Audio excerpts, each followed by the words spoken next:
An elegant mother is shoved from a Hollywood gala, and her son arrives too late to stop it. Keanu Reeves steps into a room built on status, forced to choose between silence and a stand that could cost him everything. What he does next turns the chandeliered night upside down.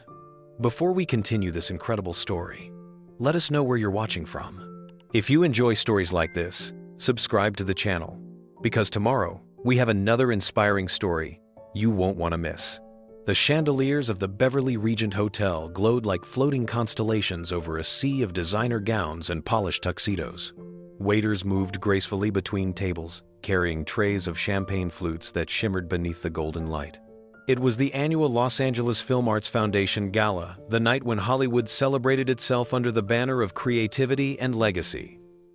The city's elite had gathered: directors, producers, studio heads, actors, and the people who built the dream machine from behind the curtain. Among them stood Patricia Reeves, her silver hair swept elegantly over one shoulder. Her gown was a muted shade of soft blue that reflected the light like silk water. Though she moved with quiet grace, people noticed her. Many recognized her as the woman who had raised Keanu Reeves alone, long before the fame. Working nights as a costume designer for small studios in downtown LA, she had spent decades in the background of cinema, stitching beauty into films that made audiences believe in magic. She had received a personal invitation to the gala, signed by one of the foundation's senior board members who admired her early work. The invitation had described her as a symbol of the craft that sustains the art. Patricia had smiled when she read it. For years, she avoided events like this, preferring quiet dinners and time spent painting in her garden. But tonight felt different. It wasn't about vanity. It was about legacy, about honoring the people who created art with their hands and hearts. As she entered the grand ballroom, a few older directors greeted her warmly. One embraced her and said he still remembered her hand-sewn wardrobe from a 1,980 seconds indie film that had won an award at Sundance. Another offered her a seat near the front, beside a young costume designer who looked at Patricia with awe. The conversation flowed naturally, filled with laughter and stories from Hollywood's golden years. For the first hour, it felt like a celebration of authenticity. But then the mood shifted. A woman in a sharp black gown approached, tall, perfectly poised, her expression unreadable. This was Victoria Halden, the foundation's new executive director. She had taken over just 6 months earlier and had already earned a reputation for cutting long-serving staff and replacing them with people who could elevate the brand. Her arrival at the gala had been announced by murmurs that rippled through the crowd like static.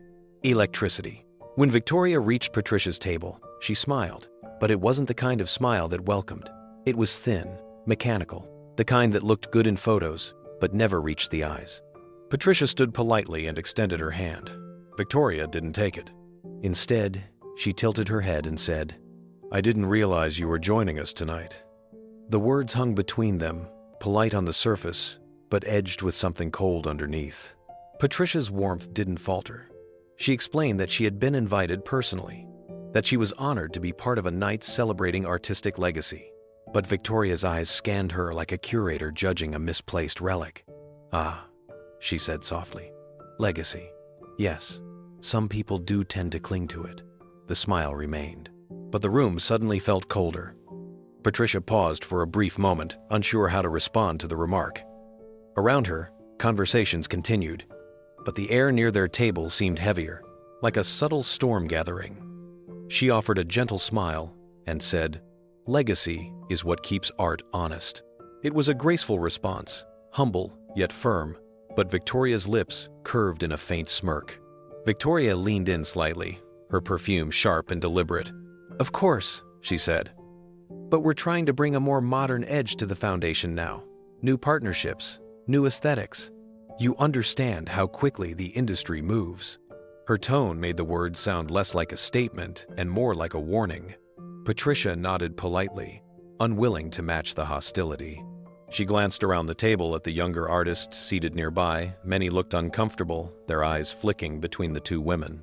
Wanting to ease the tension, Patricia shifted the conversation towards something positive. "I've been mentoring a few young designers recently. she said softly. "They're incredible talents. They just need doors to open for them." Victoria's smile tightened. "That's wonderful," she replied, her voice smooth, but sharp enough to cut glass. "But of course, mentorship is only effective when the mentor is still relevant to today's standards." The comment drew a few gasps from the nearby table. Patricia's expression remained calm, but there was a brief flicker of hurt behind her eyes. She had spent a lifetime fighting to be respected in an industry that often dismissed women like her too quiet, too modest, too unwilling to play games. She knew cruelty when she saw it, even when it came dressed as sophistication. Trying to keep the atmosphere light, Patricia reached for her glass of water and said softly, "Every generation teaches the next something different. Style changes, but kindness never goes out of fashion." That answer, calm, poised, and unmistakably dignified, caught Victoria off guard. A faint blush of irritation crossed her face. "Of course," she replied curtly, turning to another guest. "Well, let's hope everyone here can keep up with kindness tonight." Her voice dripped with sarcasm. The people nearby began whispering, exchanging uncertain glances. Some tried to laugh awkwardly to break the discomfort, but most fell silent. The contrast between the warmth Patricia radiated and the ice Victoria projected was impossible to ignore. Across the ballroom, a photographer lifted his camera toward the table. Patricia smiled automatically. Old habits from years of standing behind the camera, dressing others for their moment in the light. But when the flash went off, Victoria turned slightly, making sure she was centered in the frame while Patricia was pushed to the edge. The moment passed, but it left ripples. People resumed talking, but quieter now, their eyes occasionally drifting toward Patricia with sympathy and unease. She could feel it, that shift, invisible yet unmistakable. It was the moment when admiration turned into observation, and in Hollywood, that kind of silence was never accidental. Patricia excused herself from the table and walked toward the display area, where the foundation showcased gowns designed by young scholarship winners. The fabrics shimmered beneath soft lighting, and she smiled genuinely, running her hand across a silk sleeve stitched with beginner's courage. A young designer named Maya approached timidly and said, "Miss Reeves, your work inspired me to study costume design." Patricia's eyes softened. "Then keep going, Maya. Don't let anyone tell you that art needs permission." The brief exchange grounded her again. But from across the room, she could feel Victoria's gaze sharp, assessing, unrelenting. When Patricia turned, Victoria was whispering something to a small group of donors, all of whom began glancing toward her with uncomfortable curiosity. Patricia didn't know what was being said, only that it was changing the air again. Moments later, a stagehand approached to escort Victoria to the podium for her opening remarks. Before stepping up, Victoria looked straight at Patricia and smiled, the kind of smile that said this wasn't over. As the speech began, Patricia returned to her seat. Victoria's words filled the ballroom, polished and performative. "Tonight," she said, "we celebrate innovation, the future of artistry, unburdened by outdated traditions." Several people clapped, but others shifted uneasily. Patricia sat perfectly still, her back straight, her face calm, but her heart ached with a familiar sting, the same feeling she'd known years ago when people told her a single mother couldn't raise a son and survive in the film industry. As the applause faded, Patricia thought of Keanu. He had always told her that kindness was her superpower, that no spotlight could ever dim what she carried inside. She smiled faintly at the thought, unaware that before the night ended, that very light would expose the darkness standing across from her. The evening drifted into its second hour, filled with polite laughter and camera flashes, but the warmth that had once surrounded Patricia Reeves had cooled. She sat at her table near the stage, speaking softly with a few young designers when a shadow fell over her. Victoria Halden stood there again, holding a sleek tablet against her chest like a shield. Her expression was that of someone preparing to perform, not to converse. "Mrs. Reeves," Victoria said, her tone falsely sweet, "I've just been informed of a small issue." Conversations around them began to fade. People leaned closer without appearing to look. Patricia smiled politely and asked what kind of issue. Victoria tilted the tablet, pretending to check something. It seems your name isn't listed on tonight's official guest registry. You weren't assigned a table by our system. I'm afraid there must have been some kind of misunderstanding. A flicker of confusion crossed Patricia's face. That can't be right, she said gently. Mr. Dougherty from the board invited me personally. He sent me the confirmation himself. Victoria raised her brows with an expression of mock surprise. Oh, really? I'm sure that's what you were told. But we've had problems before with people assuming their connections grant them entry. I'm sure you understand how selective this evening is. A ripple of discomfort spread through the surrounding tables. Patricia's cheeks grew warm, though her voice remained calm. There must be a clerical mistake, she said. I'd be happy to show you the invitation email. Victoria's voice grew louder. That won't be necessary, she said. We have to maintain security and integrity for all our guests. This is a closed event for active partners and donors. It's not appropriate for someone to arrive unlisted. The words carried through the ballroom like a cold draft. Heads turned. A director at the next table stopped mid-sentence. One of the photographers lowered his camera. Patricia sat perfectly still, but her heart thudded in her chest.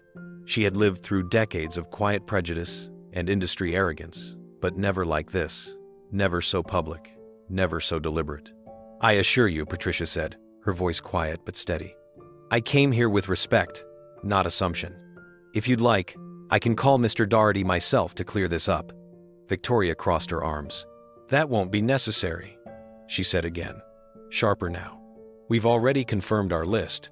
You're not on it. I'm afraid I have to ask you to step aside while we sort this out. The young designer Maya whispered. She's telling the truth. I saw her name on the printed card earlier. But Victoria ignored her completely. Two uniformed security guards appeared near the side of the room, moving cautiously. One of them glanced at Patricia with clear discomfort, waiting for a signal before approaching. The atmosphere thickened. Everyone could feel something ugly unfolding. Patricia remained seated, her hands folded neatly on her lap, refusing to meet hostility with outrage. There's no need to make a scene, she said softly. I'll step aside while you double-check. Her tone was steady, her voice measured, but the tremor beneath it betrayed how deeply this cut. Victoria seized on the words, twisting them into authority. Thank you for cooperating, she said loudly, ensuring the entire nearby crowd heard her. We appreciate your understanding as we maintain the event's exclusivity. Her polished tone carried the chill of someone enjoying control. The two guards approached politely, one of them murmuring, Ma'am, I'm sorry, but we've been asked to escort you to the lobby while the director confirms your credentials. His face was flushed with embarrassment. The second guard avoided her eyes entirely. Patricia rose slowly, adjusting her shawl. Around her, the tables fell silent. Some guests whispered to each other. Others stared down at their plates. A few tried to offer sympathetic glances, but none spoke. No one dared challenge the woman who held power over their invitations, their future collaborations, their fragile standing in a world built on appearances. Victoria stepped aside to give Patricia a clear path, smiling faintly as if dismissing an inconvenience rather than humiliating a human being.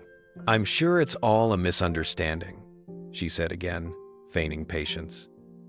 But rules are rules. Patricia's dignity did not falter. She gave a small nod and said, Then, I hope you find the truth quickly. Her voice carried through the ballroom calm, graceful, heartbreakingly composed. As she began walking toward the exit, a few gasps echoed across the room. Someone muttered, This isn't right. Another whispered, That's Keanu Reeves' mother, isn't it? The murmurs swelled, but they were too quiet, too late. The guards walked beside her, careful not to touch her, as though they feared the weight of what they were part of. Every step Patricia took across the marble floor felt like an eternity.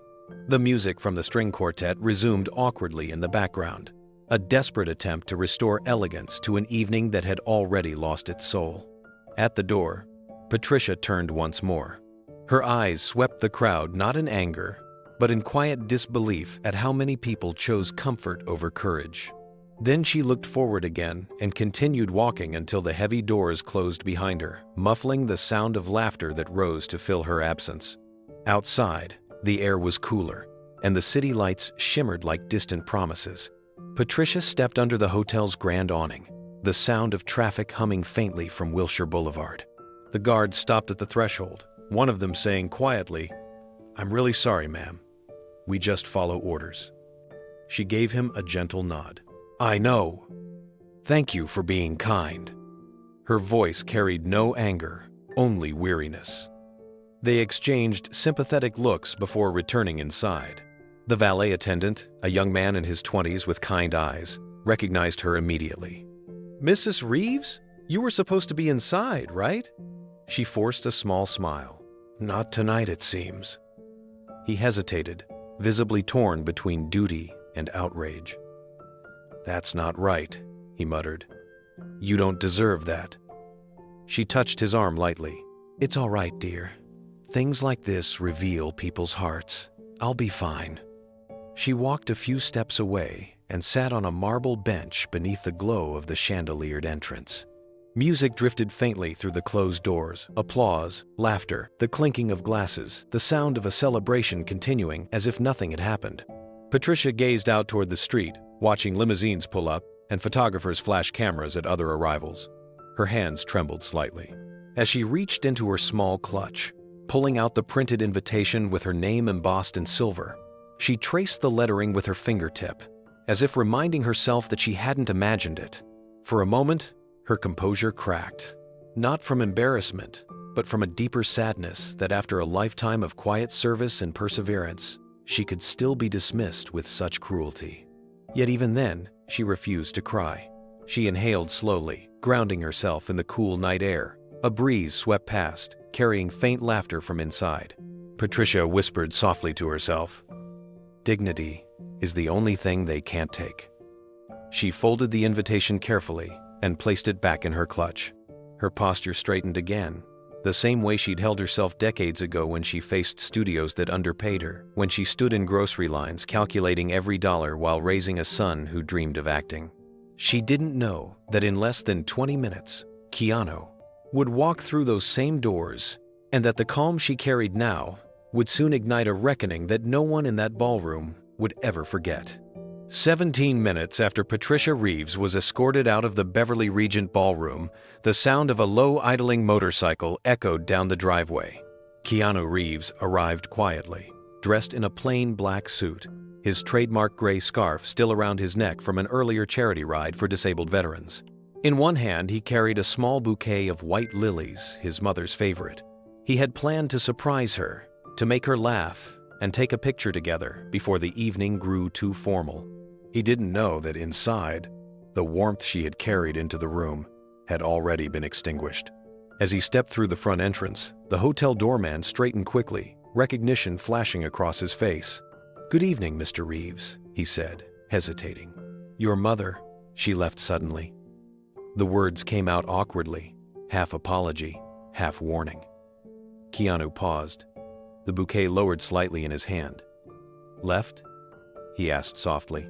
"Did something happen?" The doorman shifted his weight, glancing toward the ballroom doors as if the answer were hidden behind them. I'm not sure, sir. There was a mix-up, I think. Some kind of confusion with the guest list. Security escorted her out. The air changed." Keanu didn't raise his voice, but something behind his calm expression sharpened. "Escorted her out?" he repeated. The doorman nodded, his discomfort obvious. "I tried to stop them, sir, but the event director insisted."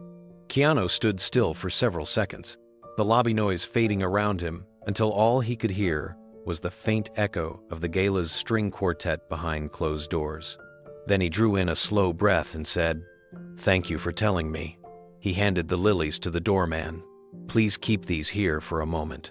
Without another word, he started toward the ballroom. Each step was measured and quiet, yet purposeful. The security staff near the door exchanged glances, but didn't stop him. They didn't need to. The steadiness in his eyes said everything. When he pushed open the tall glass doors, the room's atmosphere shifted instantly. Conversation slowed, laughter faltered, and a few people turned instinctively toward the entrance. The tuxedoed crowd recognized him before the music stopped. But it wasn't the celebrity they saw, it was the intensity in his silence.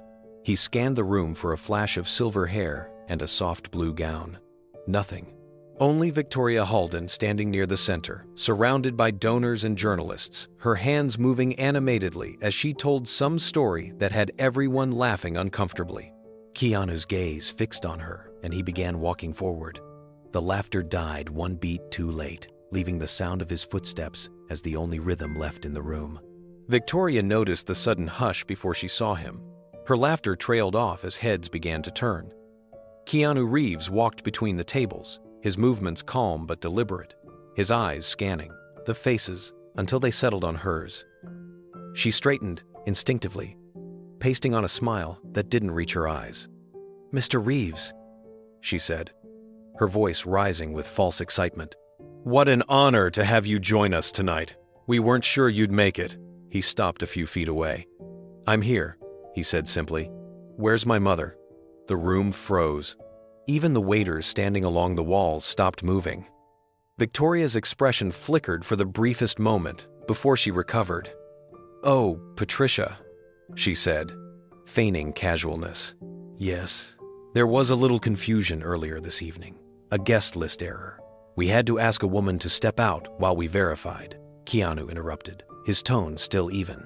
"You asked her to step out?" His voice wasn't loud, yet it carried easily across the ballroom. "My mother?" Victoria gave a small, nervous laugh, the kind people use when they sense danger but don't want to admit it. "It was purely procedural," she said. "You know how these events can get. People trying to slip in, claiming connections, that sort of thing." I'm sure she understood. He looked at her steadily, saying nothing. The silence stretched until it became unbearable. Guests shifted in their seats, pretending to sip their drinks while watching every detail unfold. Someone at the back whispered, "He didn't know." Keanu finally spoke.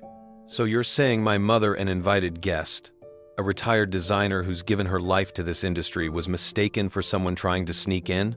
Victoria's face flushed. "It wasn't personal," she said quickly. "We simply didn't have her name in our system. I was only protecting the integrity of the event." The phrase hung in the air like a blade. Protecting the integrity.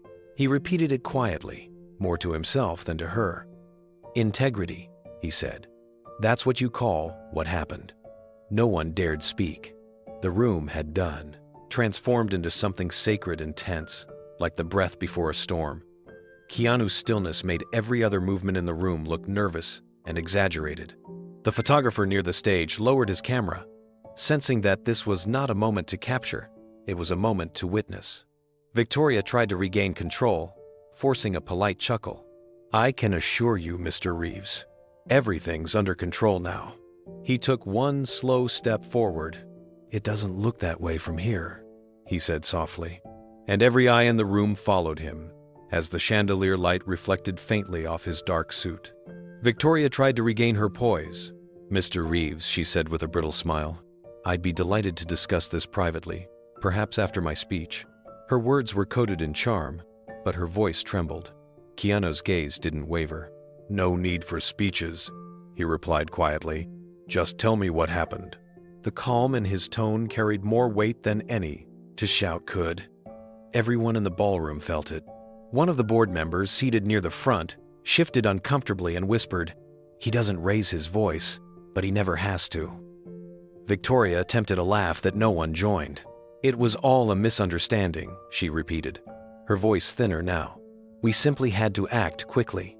Keanu stepped closer, closing the space between them. "You acted without kindness," he said. The room was so still that the faint hum of the chandelier lights could be heard. "You humiliated my mother." Victoria opened her mouth, but nothing came out. Every pair of eyes in the ballroom was fixed on her. A waiter froze mid-step, holding a tray of untouched glasses. The band stopped playing altogether. Keanu glanced slowly around the room. "Did anyone here question it?" he asked softly. "Did anyone stop her?" His eyes scanned the faces.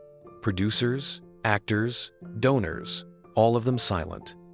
No one met his gaze. He looked back at Victoria. "You said you were protecting the event's integrity," he said. "Maybe integrity isn't about keeping people out. Maybe it's about how you treat the ones who made this industry what it is." His words landed like stones, dropped into still water, spreading quiet ripples through the crowd. Somewhere near the back, someone began to clap. It was hesitant at first, then joined by another, and another, until the applause grew not loud, but steady, carrying a current of shame through the room. Victoria stood frozen as Keanu turned toward the exit. "I'll find my mother," he said softly. "You carry on with your integrity." The doors opened again, and the moment he stepped through them, the weight of his presence lingered like a shadow across every face left inside. Keanu Reeves didn't rush, yet every step he took toward the center of the ballroom felt inevitable. Victoria Halden tried to meet him halfway, smiling as if the tension had been nothing but a minor inconvenience. "Mr. Reeves," she began with a practiced charm, "what a privilege to finally have you here. Your presence truly elevates our evening. You're such an inspiration to everyone in this industry." He didn't return the smile. His hands were clasped loosely in front of him, his posture calm, his expression unreadable. "Why did you remove my mother from this event?" The words were quiet, but they carried through the ballroom like the crack of thunder in still air. Every head turned. The laughter, the chatter, even the soft hum of background music dissolved into silence. Victoria blinked, her rehearsed grace faltering for the first time. "I'm not sure I understand," she said carefully. "There must be some kind of miscommunication." "You understood perfectly," Keanu said. "You had her escorted out. I want to know why." The directness in his tone stripped away any illusion of control. Guests sitting nearby shifted uncomfortably. A producer at the front cleared his throat, only to stop when Keanu's gaze swept briefly in his direction.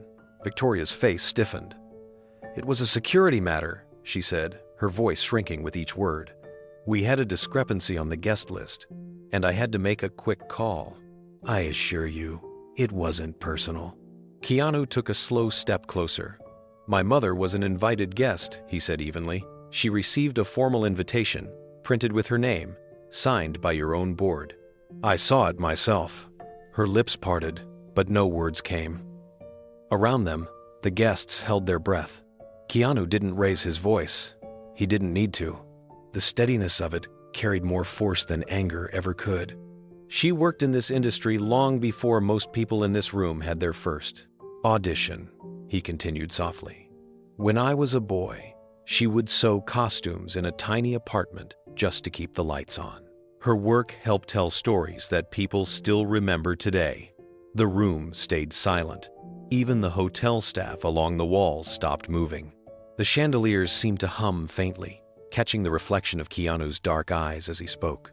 "Tonight was supposed to honor people like her," he said. "The hands that built this world, the ones who worked when no one was looking. You didn't just ask her to leave. You told every person here what you think of humility." His words struck deep. Not as accusation, but as truth. A truth that made everyone suddenly aware of how easily cruelty could hide behind politeness. Victoria's carefully constructed composure cracked under the weight of the silence. Her throat tightened as she tried to speak. "I didn't mean to disrespect her," she began, her voice faltering. "It was just procedure. We had a lapid misunderstanding with a list, and I..." Keanu raised his hand slightly, stopping her mid-sentence. The gesture wasn't aggressive, but it carried quiet authority. "A misunderstanding doesn't humiliate someone in front of a crowd," he said. "That's not a mistake, that's a choice." The guests around them exchanged uneasy glances. A director whispered something to his wife, who pressed his arm and shook her head as if to say, "Don't get involved." A young costume artist in the back clasped her hands together, her eyes wet. Victoria's face flushed under the chandelier's golden light. "Mr. Reeves," she said, forcing a smile that trembled at the corners. "Surely you understand how delicate these events can be. I had to protect the evening's image. There are expectations." "The image of what?" Keanu asked softly. "Politeness without compassion? Prestige without gratitude?" His voice was calm but cut through her words like glass. No one dared move. Even the clinking of glasses from the bar had stopped. The pianist at the far end of the room, unsure what to do, kept his hands suspended above the keys, frozen. Keanu took another small step forward. "Do you know what kind of person my mother is?" he asked, his tone no longer sharp but deeply human. "She doesn't care about status. She came here because she believed in this foundation's mission, because she wanted to support young designers who remind her of herself. And you treated her like a trespasser." Victoria's voice barely rose above a whisper. "I didn't realize." "You realized enough to make her feel small," Keanu said. "And you made everyone else here afraid to speak." A heavy stillness fell again. The power dynamics of the room had shifted completely. The woman who had once ruled the evening with social dominance now stood dwarfed beneath the presence of one quiet man defending something sacred. Keanu's tone softened further, but his gaze didn't waver. "You can explain away your decision however you want, but understand this. The integrity you claim to protect doesn't come from invitations or titles.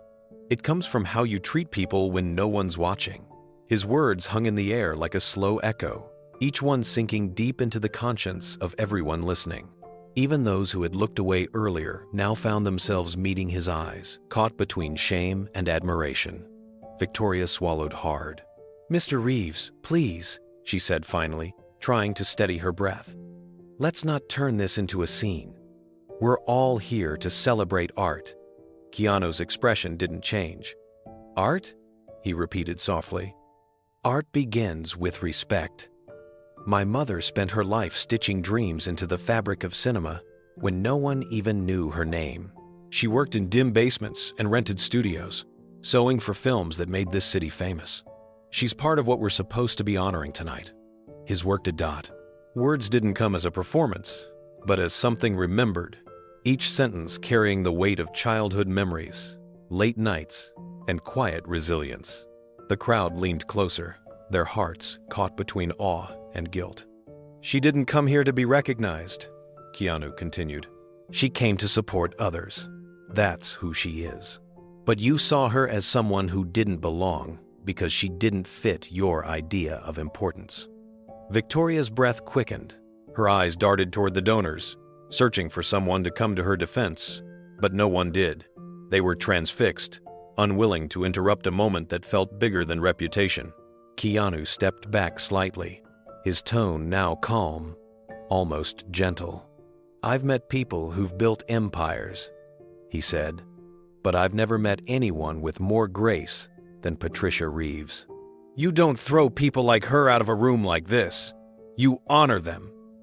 The pianist lowered his hands completely now, resting them on the keys. The room was still. No one dared to move. Keanu's final words came quietly, like a benediction.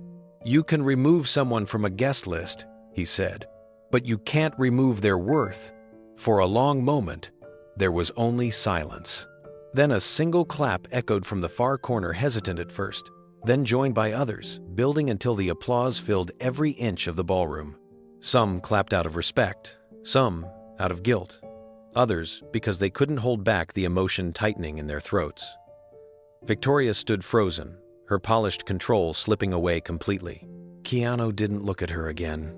He turned toward the doors, his footsteps echoing through the marble floor, and behind him, the sound of applause followed not for him, but for the truth he had just spoken. Keanu Reeves stood in the middle of the ballroom, surrounded by silence. Then, without waiting for permission, he turned toward the stage. The spotlight above followed him instinctively, as though the room itself understood what was about to happen. Guests parted quietly, watching him walk past, his expression composed but unyielding. Victoria Halden called out faintly behind him, "Mr. Reeves, please, we can discuss this privately." But he didn't stop. When he stepped onto the stage, no one tried to intervene. He took a breath, scanning the crowd, the same faces that had sat motionless while his mother was escorted out. The microphone stood unattended, and for a moment, the only sound was the soft hum of the speakers. Then Keanu spoke. "Thank you," he began simply. "Thank you for supporting the arts." His voice was steady, calm, and yet it carried to every corner of the room. But I think we need to remember something tonight. If art forgets its heart, it becomes performance. The words cut through the air like quiet thunder. Several people exchanged glances, unsure if they were being rebuked or invited into something greater. Keanu didn't pause to let them decide. My mother came here tonight as a guest, he continued. But more than that, she came as a creator. Someone who has spent her life making others shine. When I was a child, I'd wake up to the sound of her sewing machine. She'd be piecing together scraps of fabric that other people had thrown away, turning them into something beautiful. She never asked for credit, never wanted attention. She just wanted to give life to stories that others could tell. The crowd was silent again, many lowering their eyes. A few women near the front row began to tear up quietly. Keanu's tone remained calm, but there was an unmistakable gravity in every word. She raised me in a tiny apartment in Toronto, he said. We didn't have much, but what we had, she made meaningful. She taught me that art doesn't live in the spotlight. It lives in the effort, the kindness, the invisible work that holds everything else together. He paused, looking toward Victoria without bitterness, only clarity. That's what this foundation was supposed to represent, the celebration of the unseen. But tonight, something was lost. Not money, not reputation, something deeper. The audience listened as though they were hearing a confession from the heart of Hollywood itself. Keanu paused and looked out over the audience. We talk about art like it's sacred, he said quietly. But tonight, we forgot that art is made by people, by human hands, not headlines. He looked toward the back of the room, as if seeing through the walls to where his mother might still be waiting. My mother built her life around creating beauty no one noticed. And yet, without people like her, half the movies in this town would never have come to life. The weight of his words pulled the room deeper into silence. It wasn't the kind of silence that demanded applause, but the kind that demanded reflection. Keanu continued, his tone softer now, almost reflective. When I was young, she'd come home late, her fingers raw from stitching. She'd hum while she worked, saying that beauty wasn't about perfection, it was about care. That's what she taught me. That's what this city used to stand for.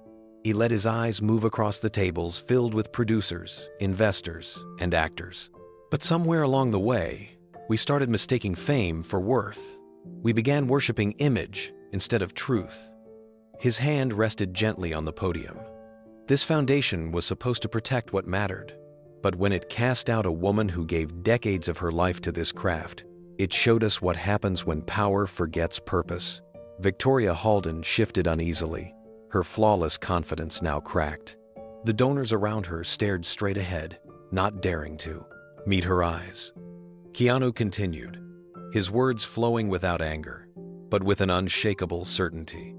I was proud to pledge my support to this foundation, he said. But I can't support an organization that humiliates the very people it claims to celebrate. He paused long enough for everyone to absorb it. Tonight, I'm withdrawing my donation from the Los Angeles Film Arts Foundation. The air changed instantly. Gasps broke out across the room. Phones were lowered, breaths were held, and Victoria's face went pale. Keanu stood unmoving, his calm presence louder than any outburst could have been. Instead, he said, his voice gaining quiet strength, I'll be starting something new, something that remembers what art is truly about. He stepped away from the podium slightly, no notes in hand, just conviction. It will be called the Patricia Fund, he said, named after my mother, Patricia Reeves. It will support costume designers, set builders, prop artists, lighting technicians, and every person who works in the shadows, so that stories can shine in the light. A collective murmur moved through the audience. Even those who had once clung to their composure felt something shift in their chest. The name itself, simple, personal, human, carried more power than any million-dollar foundation could buy.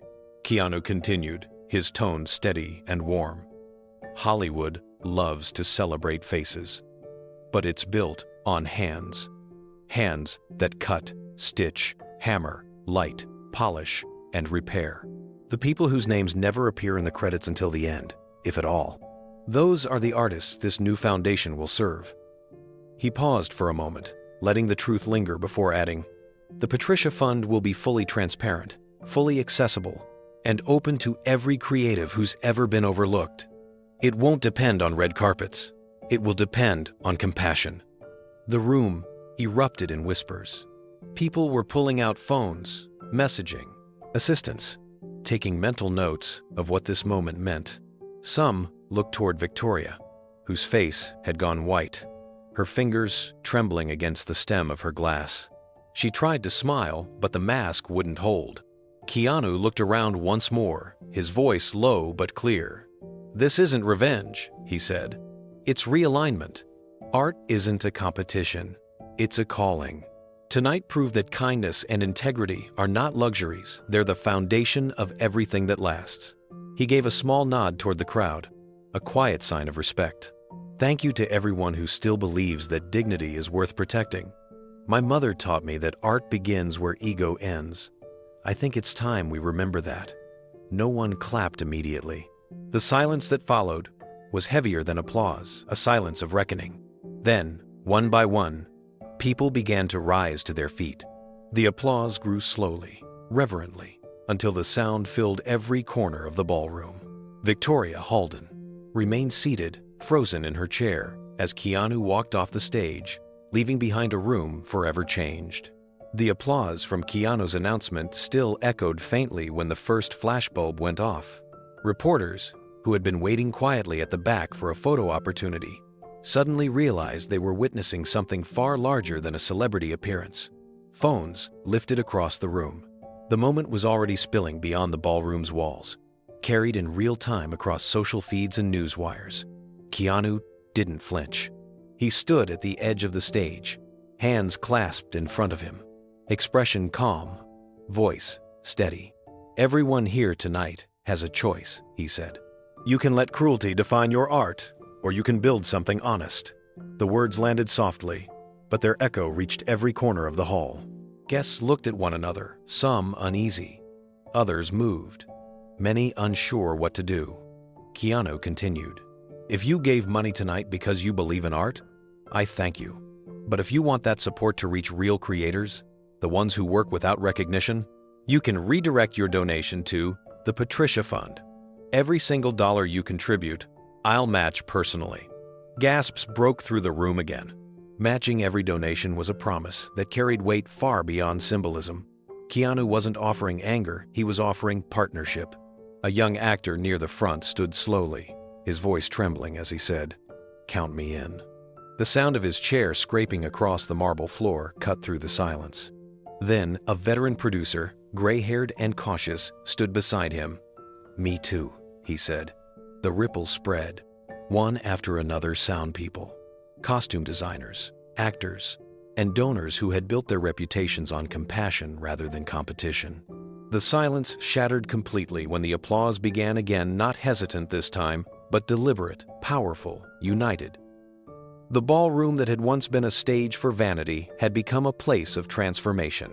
Victoria Halden sat frozen, her knuckles white around the panned stem of her glass. Every instinct told her to recover, control, to say something, to spin the story, but no words would come. She had built her power on perception, and perception had just turned against her. Keanu didn't look at her. He didn't need to. His focus remained on the crowd, the people who were now standing not out of obligation, but conviction. "Art deserves truth," he said quietly, "and truth deserves all of us." The applause continued, growing into a thunder that rolled through the chandeliers. A few people wiped their eyes while others began recording, wanting proof that something real had just happened in a city built on illusion. Keanu didn't bask in it. He simply waited until the noise settled enough for him to be heard again. "This isn't about blame," he said softly. "It's about direction. We can't change what happened tonight, but we can decide what comes next." He paused, his eyes sweeping across the room. "You can stay where status matters more than sincerity. or you can join something that values every person who makes the impossible possible. The crowd shifted again, this time with movement. People began reaching for their phones, calling their assistants, whispering to one another. A well-known cinematographer leaned over to a fellow donor and said, "Pull the check. Move it to Reeves's fund." Another nodded, already texting his accountant. Keanu could see it happening, but he didn't smile. His face stayed serious, grounded in the gravity of what had just been revealed. "Hollywood talks about reinvention," he continued. "Maybe tonight's our chance to mean it." He looked toward a table near the back, where several students from a film school sat quietly, their invitations sponsored by the foundation. "You came here tonight to be inspired," he said. "Don't let what you saw discourage you. This industry will try to make you believe kindness is weakness. It isn't. It's the stray. Hardest thing to practice, and the only thing that lasts." Several students nodded, tears in their eyes. Their heroes were not the ones wearing jewels and tuxedos, but the man standing before them, the one who had turned public humiliation into an act of purpose. Victoria Halden tried to stand, her voice trembling. "Mr. Reeves," she said, forcing a smile that wavered. "Perhaps we can meet after the event too." He didn't look at her. "No meetings," he said quietly. "No negotiations. Just integrity." The crowd reacted instantly, the words resonating like a moral chord struck clean and true. One of the event photographers lowered his camera and said softly to his assistant, "That's the quote they'll remember." Victoria sank back into her chair, realizing too late that her silence earlier had destroyed her, far more than any confrontation ever could. For a long moment, the room felt suspended between two worlds, the one that had existed before Keanu spoke, and the one being born because of it. Then, movement began. Several of the night's sponsors stood, some nodding, others clapping softly. The sound grew, spreading from one table to the next, until applause rolled like a wave through the ballroom. Keanu didn't smile. He simply inclined his head, acknowledging the response with quiet humility. "Thank you," he said. "If this moment means anything, let it mean that we still have the courage to change." At the far side of the room, a famous director stood up and raised his glass. "To Patricia Reeves," he said loudly, "and to the people who make the rest of us look good." The toast caught fire. Dozens of glasses lifted high, and voices joined in, echoing the name that had become the heart of the night. Reporters rushed to capture it, flashes illuminating faces streaked with emotion. What had begun as an act of humiliation had transformed into an uprising of grace. Every photo taken from that moment would tell the same. Keanu Reeves, standing calm at the center, not commanding attention, but restoring it to what truly mattered. Victoria Halden stayed seated, her world shrinking by the second. Around her, her closest allies were rising, applauding, filming, joining the shift she had tried so hard to control. Her hand trembled slightly as she reached for her glass, but she couldn't bring herself to drink. Keanu looked over the crowd one last time. "Tonight doesn't end here," he said softly. "It starts here." His gaze moved toward the exit. "I'm heading to see my mother. If you believe kindness still belongs in art, come find us. We'll make something better." He stepped down from the stage and walked toward the ballroom doors. No security blocked him. No photographers dared flash as he passed. Behind him, dozens began following producers, students, artists, and donors, leaving the glittering tables behind. The chandeliers above still gleamed, but the light now seemed cold against the warmth of what had just unfolded. Keanu paused at the doorway, turned slightly, and gave a single nod of gratitude to the crowd still applauding. Then he left the ballroom in silence, his departure marking the end of one kind of Hollywood and the beginning of another. The night air outside the Beverly Regent was still and cool, carrying the faint scent of jasmine from the hotel garden. Patricia Reeves was still sitting on the marble bench beneath the golden awning, her shawl wrapped around her shoulders. The laughter and music from the ballroom drifted faintly through the glass doors behind her, sounding far away now, like echoes from another world. She had been staring at the streetlights for a long time, her mind somewhere between heartbreak and disbelief. Then she heard footsteps approaching, slow, deliberate, familiar. When she turned, she saw him. Keanu walked toward her, the light from the lobby catching on his black suit. His expression calm but tender. He didn't say a word at first. He just looked at her, really looked, as though trying to make sense of how something so graceful could have been treated so cruelly. Patricia tried to smile, though her lips trembled. "You shouldn't have come out here, darling," she said softly. "I'm fine. It was nothing." Keanu knelt beside her, his knees on the cold marble. "You shouldn't have had to face that," he said quietly. His voice carried a weight that made her eyes well with tears. She shook her head gently, her hand brushing his cheek the way she had when he was a boy. "You didn't have to come," she whispered. "It's not worth your time." He looked up at her, his gaze unwavering. "Yes," he said simply. "It is." For a moment, they just stayed like that mother and son, framed by the glow of the hotel lights, two figures who had survived too much to let cruelty break them now. The city hummed softly around them, a million lives moving past while theirs stood still. Finally, Keanu stood and offered his hand. "Come on, Mom," he said. "Let's get you out of here." She hesitated, glancing toward the doors. "What about the people inside?" He smiled faintly. "They're figuring things out," he said. "I just told them the truth, and I might have started something new." Her eyes narrowed in curiosity. "What did you do?" "I told them about you," he replied, "and about all the people who keep this town standing without ever asking for applause." Patricia's brow furrowed. "Keanu, what did you say?" He took her hand, pressing it gently. "I promised them something, a new beginning." She stared at him, searching his face. Then, realizing what he meant, her lips parted slightly in disbelief. "You didn't," she whispered. "I did," he said. "And I named it after you." Patricia's hand went still in his. Her eyes filled again, this time not from pain, but from the shock of something too large to comprehend. "You named it after me?" she whispered, her voice trembling. Keanu nodded. "The Patricia Fund," he said softly. "It's going to support every costume designer, set worker, and artist who's ever been forgotten in this town. People like you, Mom. People who gave everything so others could shine." She looked down, shaking her head slowly. "You didn't have to do that," she said. "I never wanted anything in return. I just wanted to do good work." He smiled gently. "That's exactly why I did it. Because you've spent your whole life giving. And I wanted them to see the kind of person they tried to humiliate tonight." Patricia pressed her hand over her mouth, trying to hold back the emotion welling up inside her. "Oh, Keanu," she said, her voice breaking slightly. "You didn't need to defend me like that." He knelt again so they were eye to eye. "It wasn't about defending you," he said. "It was about reminding them who they've forgotten.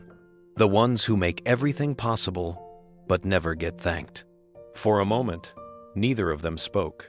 The sound of the city filled the space between them, the soft rhythm of traffic, the faint music still leaking through the glass, and the distant laughter. Strangers who didn't know a story was unfolding beneath the hotel lights. Finally, Patricia took a deep breath, her expression softening into something between pride and disbelief. "Your father would have been proud," she said. "He'd say you got your stubbornness from me." Keanu chuckled under his breath. "You're right," he said.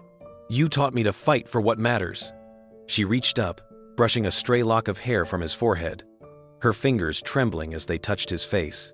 "And you still call me Mom," she whispered. "Even now, I always will," he said simply. Just then, the sound of doors opening drew their attention. A few guests stepped outside, whispering among themselves, their expressions uncertain, until they saw the pair sitting together. Some began to clap softly, hesitantly at first, then with growing warmth. Patricia turned toward them, startled, as applause spread down the walkway. They weren't clapping for a celebrity.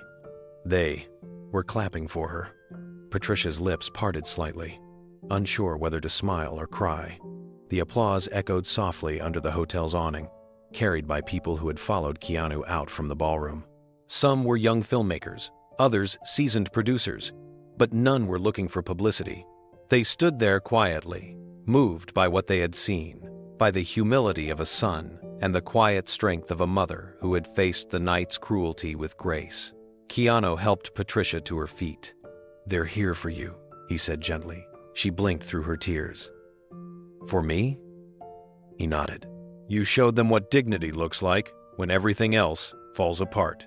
The valet attendant, the same young man who had spoken to her earlier, stepped forward with a small smile. "Mrs. Reeves," he said softly, "I saw what happened inside. I just want to say thank you for staying kind." His words caught her off guard, and she placed a hand over her heart, overwhelmed by how very sincerity could find her even after humiliation. More guests emerged, gathering around them in a loose circle. No cameras, no press statements, just people drawn by something rare. The night breeze lifted Patricia's silver hair as she stood beside her son. She looked smaller than the crowd surrounding her, yet somehow she carried more presence than anyone there. Keanu slipped his arm around her shoulders. "Let's go home," he said quietly. "You've had enough of ballrooms for one lifetime." But before they could leave, one of the young designers, Maya, the girl Patricia had encouraged earlier, stepped forward, holding a small folded piece of paper. "I want to work for the Patricia Fund," she said. "I don't care if it's unpaid. I just want to be part of something honest." Patricia looked at her for a long moment, then smiled fully for the first time that night. "Then you already are," she said, "because honesty is where all real art begins." The small crowd broke into another round of soft applause, this time warmer, freer. Keanu squeezed his mother's hand, guiding her toward the row of parked motorcycles down the street. The applause followed them as they walked away, fading into the quiet hum of Los Angeles. For the first time that night, Patricia Reeves wasn't thinking about what she had lost, only what her son had restored. An hour later, the city lights of downtown Los Angeles shimmered in the distance as Keanu's black motorcycle rolled down a quiet street lined with old brick buildings. Patricia rode behind him in a borrowed jacket, her arms wrapped loosely around his waist. The air was cool, soft against her face, and she could feel her son's steady heartbeat beneath the fabric. After everything that had happened, the silence between them wasn't heavy, it was peaceful. Keanu pulled up in front of Giovanni's Trattoria, a cozy Italian restaurant tucked between a bookstore and a flower shop. The sign above the door was old, its letters faded from years of sunlight, but it was the kind of place where the food was always good and the welcome was always genuine. They had been coming here for years, long before fame, long before the spotlight ever found them. Inside, the smell of garlic and fresh bread filled the air. Giovanni himself, a stout man in his 60s, with kind eyes and a thick accent, rushed from the kitchen when he saw them. "Keanu! Patricia!" he exclaimed, wiping his hands on his apron. "You haven't been here in months. I heard about that fancy gala tonight. You both look like you came from the movies." Keanu smiled and shook his hand. "We did," he said, "but it's over now. I was wondering if we could take over the place for the night." Giovanni blinked in surprise. "Take over? You mean just a small gathering?" Keanu said. "Friends, a few guests from the event. I'll cover everything, but no press, no photographers, just good food, family, and laughter." Giovanni nodded immediately. "For you, my friend, the doors stay open as long as you want. I'll call my staff back in. We'll make it a night to remember." Patricia smiled at the kindness in his eyes. "You always did make the best ravioli, Giovanni," he laughed warmly. "Ah, then I'll make a double batch. Tonight, you eat like family." As Giovanni hurried to the kitchen, Keanu helped his mother out of her jacket and led her to their favorite corner table, the one beneath the framed black and white photo of Giovanni's grandfather standing beside the original restaurant. "You know," Keanu said quietly as she sat, "I think this is where real Hollywood lives. Not in the towers or the ballrooms, but here, with people who remember what kindness tastes like." Patricia smiled, finally at ease. "Then tonight," she said, "let's celebrate that." Within an hour, the restaurant that usually held 20 tables was filled with familiar faces. Word had spread faster than either of them expected. Guests from the gala began arriving one by one, A mix of actors, costume designers, lighting technicians, and even waiters who had been working the event earlier that night. Nobody came for attention. They came because they had witnessed something they couldn't forget. Giovanni and his staff moved like a small orchestra, setting extra tables, bringing out bottles of red wine, and filling baskets with warm bread straight from the oven. The scent of tomato sauce simmering filled the air, and the sound of quiet conversation and laughter replaced the polite, stifled murmurs of the ballroom. Patricia sat near the center of it all, her silver hair gleaming in the soft candlelight. One of the young costume students approached shyly and said, "Mrs. Reeves, I saw you in the lobby earlier. You didn't deserve what happened." Patricia reached for the girl's hand. "What matters is what came after," she said softly. "Kindness has a way of finding its way back." Keanu moved around the room, shaking hands, thanking people for coming. Every so often, he would stop at a table, listen to someone's story, and smile the way only he could, quietly, genuinely, as if each person mattered more than the moment itself. When he reached Giovanni, the chef was placing plates of steaming ravioli on the counter. "You did all this on no notice," Keanu said. "You're saving the night." Giovanni grinned. "No, my friend," he said. "You saved it. Tonight, this is not a restaurant. This is a family table." Keanu nodded, humbled. He walked back toward his mother's table just as another group entered the restaurant, familiar faces from the gala, producers and donors who had left the hotel early. They didn't speak at first. They just took in the scene.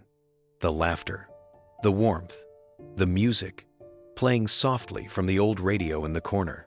One of them, a man who had sat silent while Patricia was escorted out, looked at her now with tears in his eyes. "I was there," he said quietly. "I should have said something." Patricia smiled, her voice calm but strong. "You're saying it now," she said. "We saying it now. That's what matters." The man nodded, his expression filled with relief, and took a seat among the others. And just like that, the room began to feel like a home. As the evening went on, the laughter grew louder, warmer, freer. The clinking of glasses mixed with the soft sound of an Italian ballad drifting from Giovanni's old radio. Patricia's earlier pain seemed to fade with every smile that found her. She sat beside her son, a plate of ravioli before her, the aroma of garlic and basil filling the space between them. "This," she said softly, looking around, "is what I wish the gala had been about." Keanu nodded. "It's what it was supposed to be. A celebration of people who care." He glanced around at the faces, gathered actors sitting beside technicians, donors breaking bread with young students. No titles, no hierarchies, just conversation and connection. "Now," he said, "this is the real Hollywood." Patricia chuckled, resting her hand on his. "You've always found light where others saw darkness." Giovanni appeared again, carrying a tray of desserts. "Tiramisu for everyone," he announced proudly.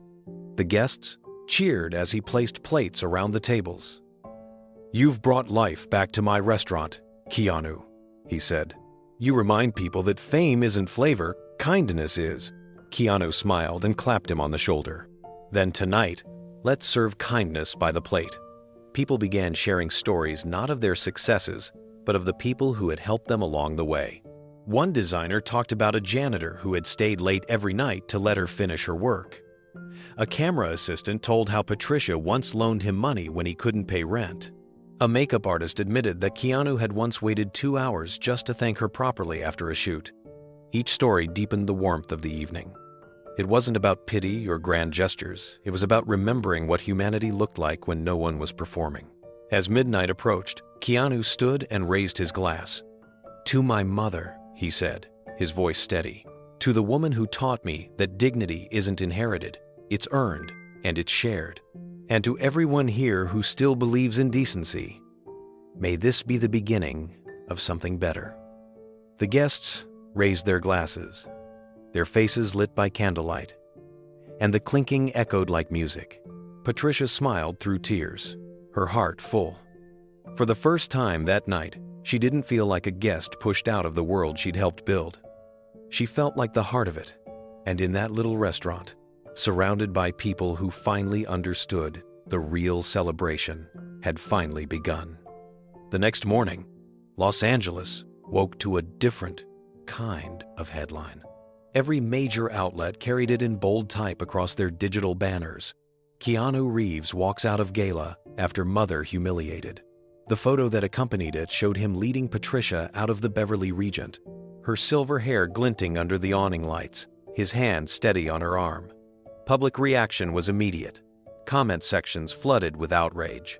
Talk shows replayed the clip of Keanu's calm speech from the ballroom, his quiet voice cutting through the noise of a world too used to spectacle. The story wasn't about scandal, it was about dignity.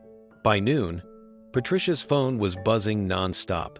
Messages came from designers she had mentored decades ago, from actors who remembered her kindness on set, from costume houses around the world. Each message carried the same sentiment. You didn't deserve that. We stand with you. Keanu stayed away from the chaos. He didn't post a single statement online. Instead, he called a small press conference at a community arts center in East Hollywood, a modest building with paint-chipped walls and folding chairs. Reporters expected cameras and bodyguards, but what they found instead was a simple podium with a sign that read, "The Patricia Fund." When Keanu walked in, he wasn't dressed like a celebrity. He wore a gray blazer, jeans, and that same calm expression that had silenced the ballroom the night before. Patricia sat in the front row, beside a group of young artists and technicians who had been invited quietly, without fanfare. "Good morning," he began. What happened last night wasn't about one person being unkind. It was about what happens when kindness gets mistaken for weakness. My mother was disrespected not because she did something wrong, but because the world forgot who builds the beauty behind the curtain. Reporters scribbled notes rapidly as Keanu paused, then gestured to the sign behind him. So today, we're beginning something new. The Patricia Fund will support the people who make the magic, the ones you never see in front of a camera. Costume designers, set workers, lighting techs, wardrobe artists, the heartbeat of every story. He looked toward his mother and smiled. Fame built walls, he said. We're here to build doors. The room fell silent. Even the clicking of camera shutters stopped for a moment as Keanu's words settled over the crowd. It wasn't a speech for applause, it was a promise. Then he stepped aside and motioned for a young woman to join him. She looked nervous, dressed in a simple black blouse and gray skirt, her hands clasped tightly together. "This," Keanu said, "is Lydia Chen. She started as an intern in the costume department on one of my earliest films. She was turned away from that same gala 2 years ago, told she wasn't important enough to attend. Today, she's the first executive director of the Patricia Fund." Lydia's eyes widened slightly as murmurs swept through the audience. She took a hesitant step forward, her voice quiet but clear. "I learned everything I know about this industry from people like Patricia Reeves," she said. "People who never demanded attention but made every frame beautiful. This fund is for them, for us, for everyone who's ever been overlooked." Patricia wiped her eyes, pride and tenderness mixing in her expression. She had always believed that quiet work mattered. Now the world seemed to believe it too. Keanu nodded toward Lydia. "Every scholarship, every housing stipend, every mentorship that comes from this foundation will carry one rule," he said.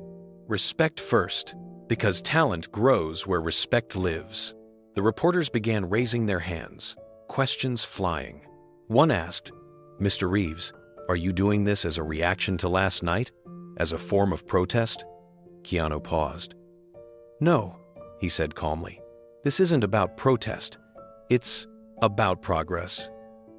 If we answer cruelty with bitterness, we lose what we're trying to protect. But if we answer it with creation, we win something that lasts." Another reporter asked how much he planned to contribute personally. Keanu smiled faintly. "Let's just say enough to make sure no artist has to choose between rent and their dream." The crowd laughed softly, but it wasn't amusement, it was admiration.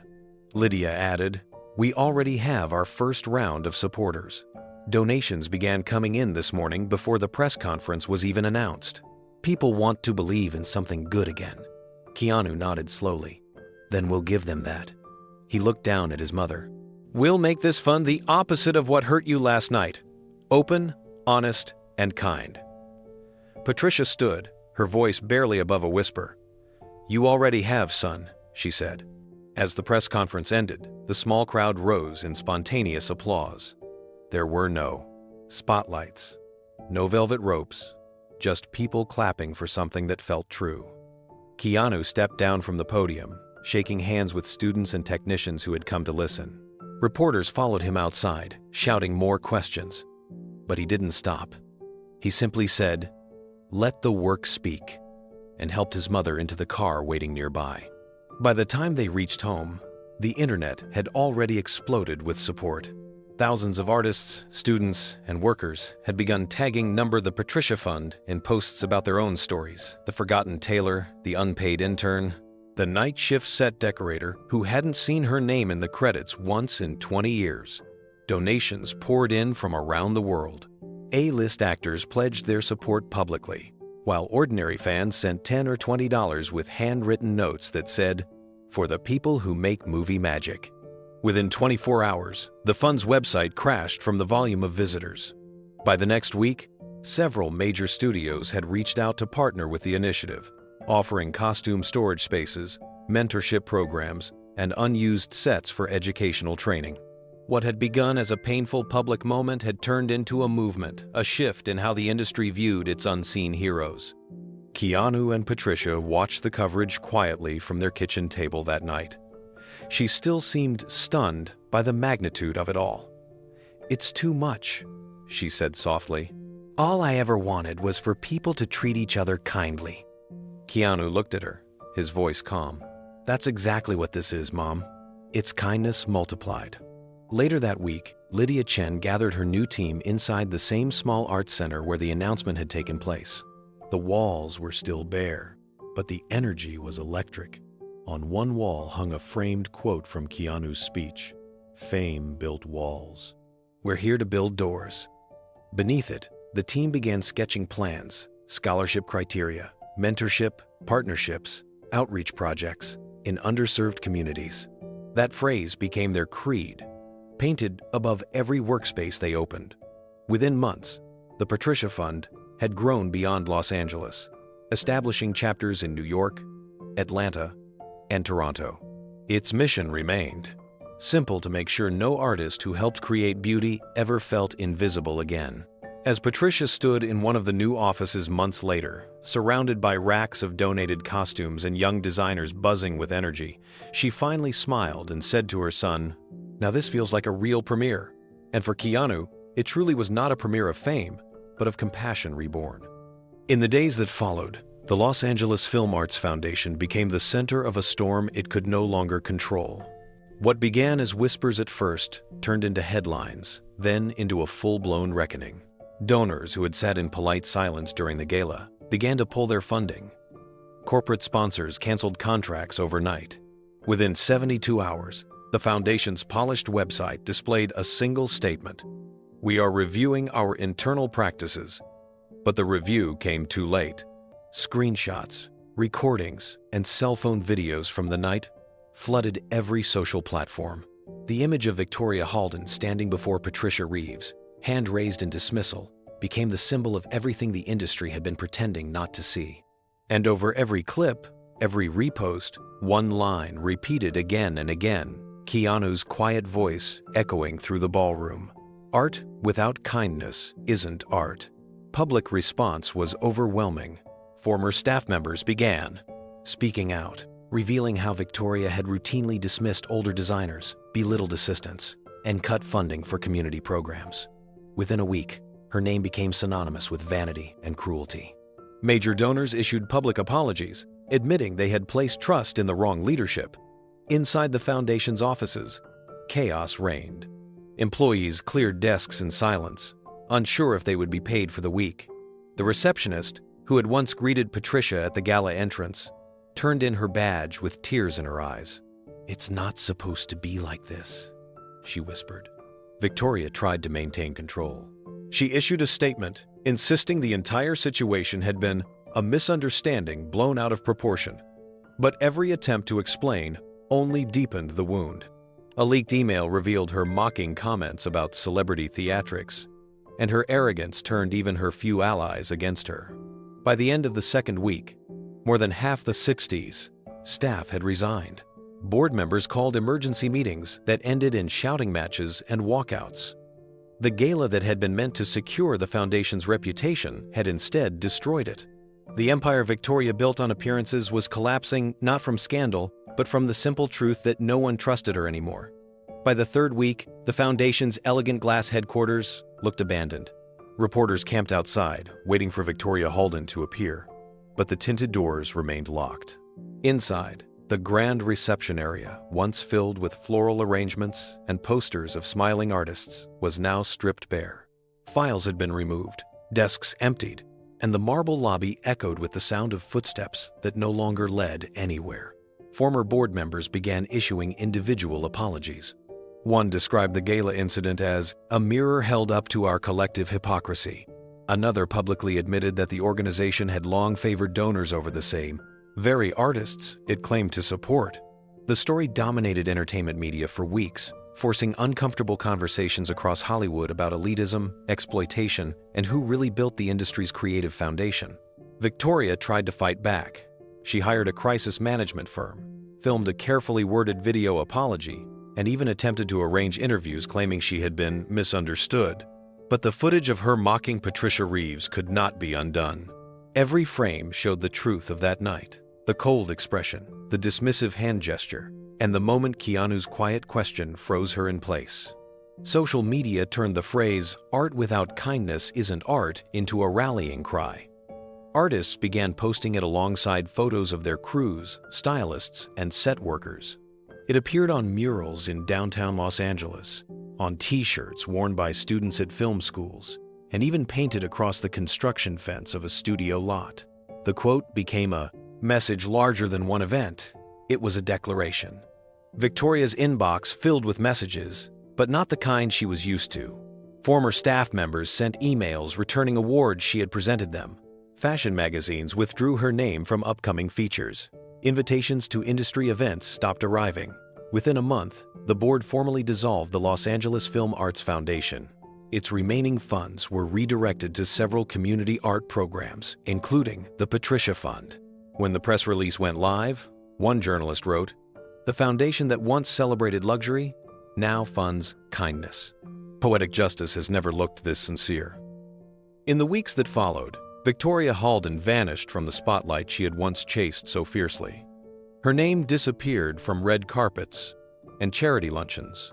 The mansion she once filled with invitations and gala photos grew silent, its long hallways echoing only with regret. Each morning, she sat before the television, watching interviews of Keanu and Patricia Reeves speaking about the Patricia Fund, calm, authentic, and purposeful. Their grace was a mirror that reflected everything she had lost. In one televised segment, Keanu said, "We don't rise by stepping on others, we rise by lifting them." The audience applauded, but Victoria only felt the hollow ache of truth. She had built her entire career on image, on being seen. Now, even her reflection in the mirror seemed like a stranger. The art magazines that once praised her events began publishing retrospectives titled "The Fall of Elegance Without Empathy." Former colleagues spoke candidly about her arrogance, her obsession with exclusivity, and how it blinded her to humanity. For the first time, the social hierarchy she had defended so ruthlessly was being questioned not by rebels, but by the very industry that had once enabled her. Late one evening, she watched a segment on a local news station featuring Patricia visiting a scholarship event for young designers. The students stood in a small workshop, surrounded by donated fabrics and machines purchased through the Patricia Fund. Patricia's voice trembled with emotion as she said, "Art doesn't belong to the powerful, it belongs to the kind." The students applauded, their faces glowing with gratitude. Victoria muted the television and sat in silence. She realized that her downfall had nothing to do with bad publicity. It came from years of believing that control was the same as respect. Now, respect was something she couldn't buy back. Outside her mansion, reporters had long stopped waiting. The world had moved on, drawn towards something more honest. Inside, Victoria finally whispered the words that had haunted her since that night, the ones she had once dismissed with a smirk. Art without kindness isn't art. And for the first time, she understood what they meant.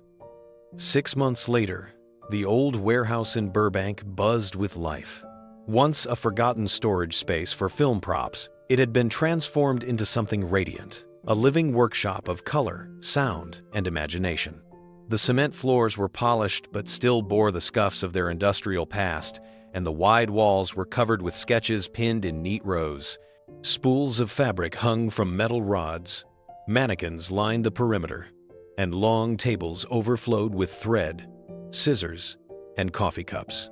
This was the first event of the Patricia Fund, and no one who walked through those wide doors would ever mistake it for another Hollywood gala. There were no chandeliers, no velvet ropes, no red carpet. Instead, there was music playing from a portable speaker, laughter echoing between sewing machines, and the smell of espresso and fresh linen mixing in the air. Patricia Reeves stood near the center, her silver hair tied back loosely, her expression glowing with quiet pride. Around her, dozens of young designers, some just out of school, others who had almost given up, displayed their work. Dresses made from recycled materials, jackets stitched from denim scraps, and hand-painted fabrics filled the space with life. Each designer waited nervously for her to stop by their table. When she did, she didn't compliment idly or flatter for formality. She leaned in, studied the stitching, touched the seams, and spoke gently, but honestly. "This hem could be cleaner," she'd say to one. "Your color story is strong, trust it," she'd tell another. And when she saw something truly remarkable, her eyes softened and she'd whisper, "You found your voice." Cameras flashed quietly in the background, but no one was posing. The journalists weren't covering a spectacle, they were capturing something rare. The rebirth of authenticity in an industry that had forgotten how to breathe. Across the room, Keanu stood near the back wall, hands in his pockets, smiling. He didn't take the spotlight. He didn't need to. Watching his mother move between the tables, listening to the buzz of creativity all around, he knew this night wasn't about redemption anymore. It was about purpose, fulfilled the transformation of pain into beauty and cruelty into community. As the evening continued, more guests arrived, not celebrities, but the quiet forces behind film magic. Lighting technicians, pattern cutters, assistant seamstresses, and set decorators mingled freely with young artists who had once dreamed of meeting them. Laughter replaced formality. It wasn't an award ceremony. It was a reunion of forgotten dreamers finally being seen.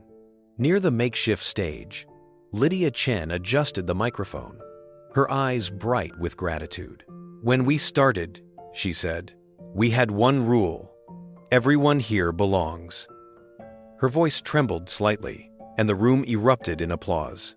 Behind her, a banner stretched across the wall in bold red letters. "The Patricia Fund, where craft meets heart." Patricia stepped forward next, wearing a soft gray blouse and a simple silver bracelet. "This space," she began, her voice calm and warm, "was once used to store movie props, objects built for stories that made people feel something. Now those stories continue here, through your hands." She turned, her gaze sweeping the crowd. "When you create with kindness, it shows. Every stitch, every design carries your heart. Don't ever think that goes unnoticed." One of the young designers, a shy man named Elias, raised his hand. "Mrs. Reeves," he said nervously, "what do you say to someone who's been told they'll never make it?" Patricia smiled softly. "Then you tell them they already have," she said. "Because every time you choose to keep going, that's success." The room went silent, her words landing like truth everyone had needed to hear. Keanu, standing in the back, caught Lydia's eye. She smiled back too, shared understanding that this was what all the noise, all the headlines had led to. Reporters scribbled notes, but the story they were witnessing couldn't fit neatly into print. It was too human, too real. A journalist whispered to a colleague, "This feels like Hollywood's most heartfelt night." and it was true. The light in that warehouse came not from spotlights, but from the people themselves. The Patricia Fund wasn't charity, it was connection. It was what art had always meant to be, a bridge between hands, hearts, and hope. As the night drew to a close, Patricia found herself standing before a wall of sketches. Some were crude, others breathtaking, but every one of them carried a story. She felt a warmth behind her and turned to see Keanu watching her quietly, his expression soft. "You did this," she said. He shook his head. "We did this." She reached for his hand. "You turned a humiliation into a home for others. That's what art is supposed to do." Around them, the hum of conversation slowed.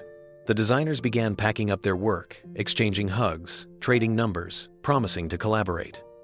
Lydia walked by with a clipboard, smiling. "The next event's already booked," she said. "This is just the beginning." Patricia looked around the warehouse once more. "It reminds me of those early studio basements," she said. "Except this time, everyone gets a light." Keanu smiled, the faintest glimmer of pride in his eyes. "And no one gets left behind." Outside, the city buzzed beyond the warehouse walls, but inside, something lasting had been born. A movement not fueled by fame, but by the quiet, steady power of kindness. And for the first time, Hollywood felt human again. News of the warehouse event spread faster than anyone expected. Within days, clips of Patricia walking between the young designers began circulating online. Her gentle words paired with headlines that read, "Mama Reeves inspires a new generation of artists." That nickname, Mama Reeves, caught on everywhere. To the artists she mentored, she wasn't just a figure of admiration. She was a symbol of hope. Studios began taking notice. The first to act was Silverline Pictures, which offered internships to 3 scholarship recipients from the Patricia Fund. Others followed Paramount, Warner Brothers, and independent studios across California. Within a month, the fund's recipients were working behind the scenes on major productions, learning from professionals who once might have ignored them. For the first time, Hollywood wasn't just watching a movement, it was becoming part of it. Producers who had attended the disastrous gala now sponsored mentorship programs in their own companies. Costume houses began opening their doors to young talent, inviting students to tour their studios and learn directly from industry veterans. Patricia received hundreds of letters each week from artists she'd never met, many from small towns or struggling schools. She read every one she could, responding with handwritten notes of encouragement. Her kindness began to ripple outward, touching corners of the creative world that had once felt forgotten. Keanu watched it all from a quiet distance. He avoided interviews and declined most television appearances.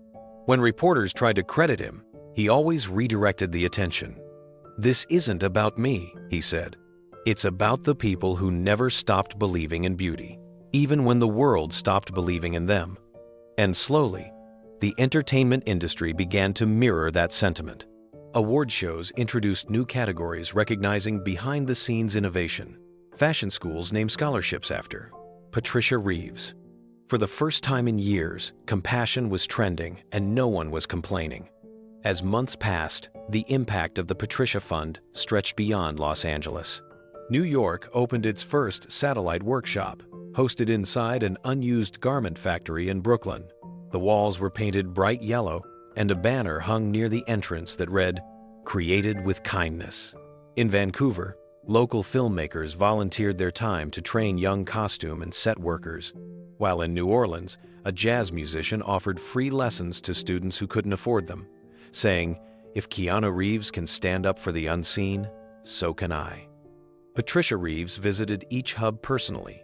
She never arrived with fanfare, no red carpets, no photographers, only a smile and her old sewing kit, still filled with worn needles and bits of fabric. She taught classes on design, storytelling, and resilience, reminding every student that creativity wasn't about status, but about heart. Her humility and warmth made her a beloved figure everywhere she went. People began calling her Mama Reeves, not out of pity or admiration, but out of affection. She remembered every name, every dream, Her mentorship extended far beyond the classroom.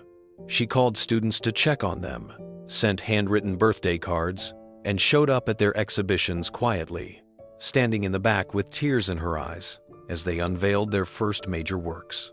Meanwhile, Keanu continued to guide the fund's growth behind the scenes. He met with business leaders, artists, and philanthropists, but avoided the spotlight entirely. Whenever journalists pressed him for a statement about why he had started it all, he gave the same answer. "My mother taught me that dignity isn't given, it's lived."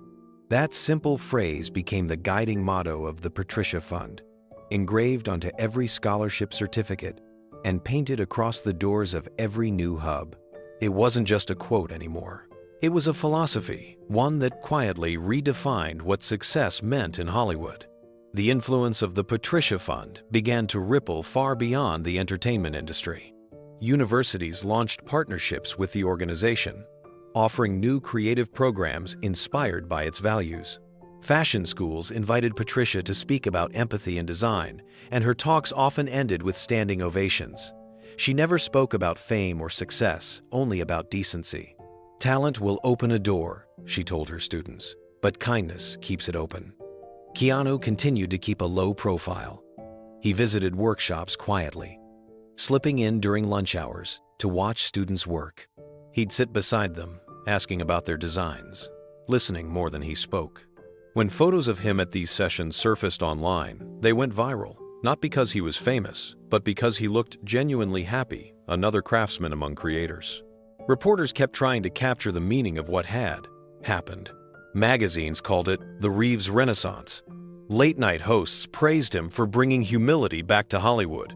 But Keanu didn't answer any of the noise. When a journalist finally caught up with him outside a studio and asked, "What made you start all this?"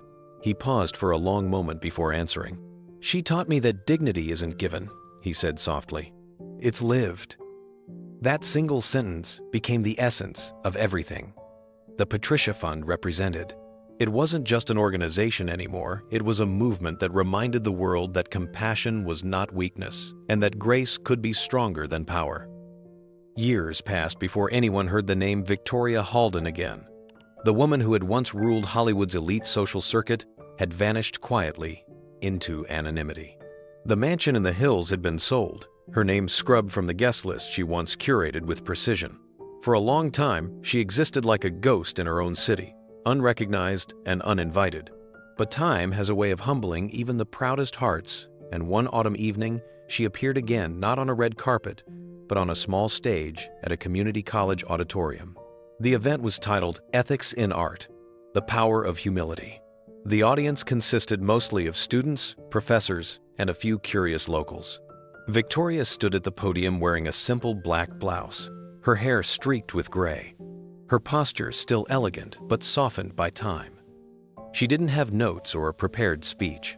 Instead, she rested her hands on the wooden podium and spoke slowly, her voice unsteady at first. "I used to believe that power meant control," she began. "That if I could decide who entered a room, I could decide what art was worth." The audience was silent. Then, one night, I humiliated someone I didn't know, a woman whose grace I mistook for weakness.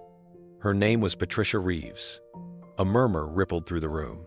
Many in the crowd knew the story. It had become part of Hollywood legend, but few had ever heard Victoria speak about it herself. "I thought I had silenced her that night," she continued, "but instead, I silenced everything good left in me." She paused, eyes glistening under the soft light.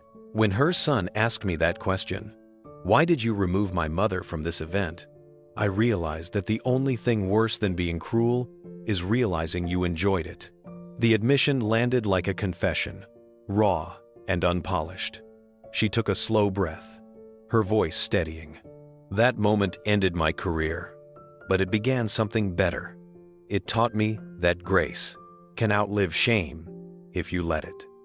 The students listened closely, sensing they were witnessing not an apology, but a transformation long overdue. Victoria went on, her voice softer now, the sharp edges of her old arrogance long gone. "For years, I tried to rebuild what I had lost. I thought if I worked hard enough, apologized publicly enough, maybe I could earn back the life I'd had. But you can't rebuild something that was never built on kindness. You have to start again from the ground. She looked out at the students, many of them taking notes, their faces illuminated by the warm stage light.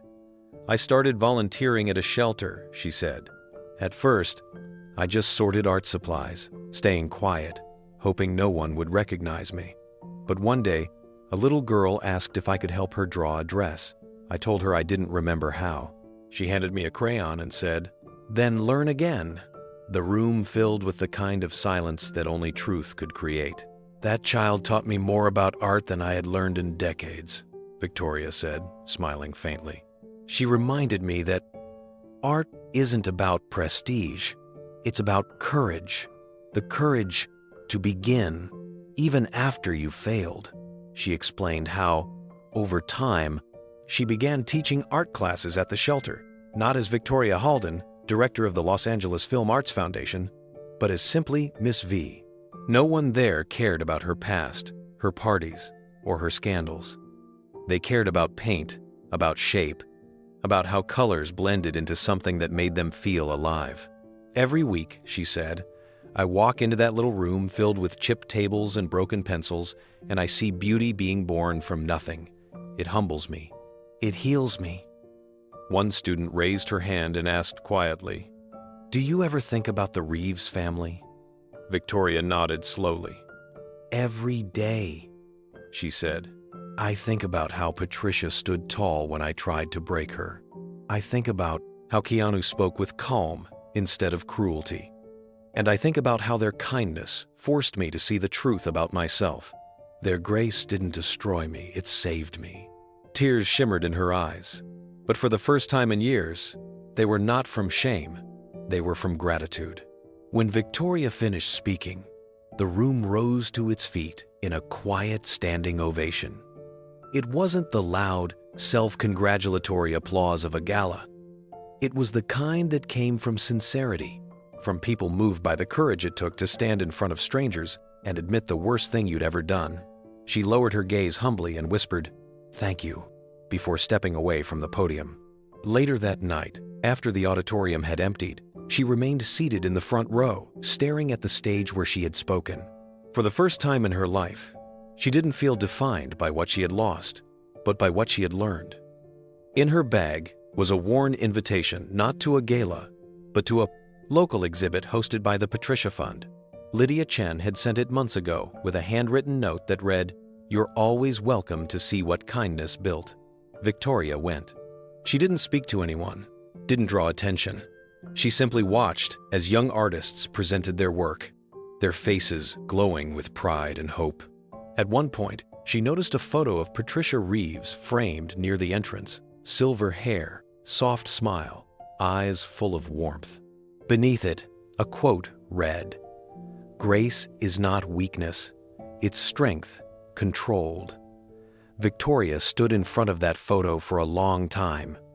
"You were right," she whispered. "I see it now." After that night, she returned to her shelter work with renewed purpose. She began donating supplies anonymously to the Patricia Fund's satellite workshops, never asking for recognition.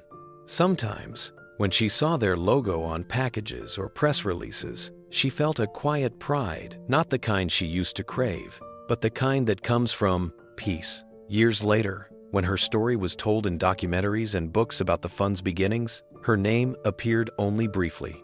But the lesson she shared that evening about how grace can heal even shame became part of the legend.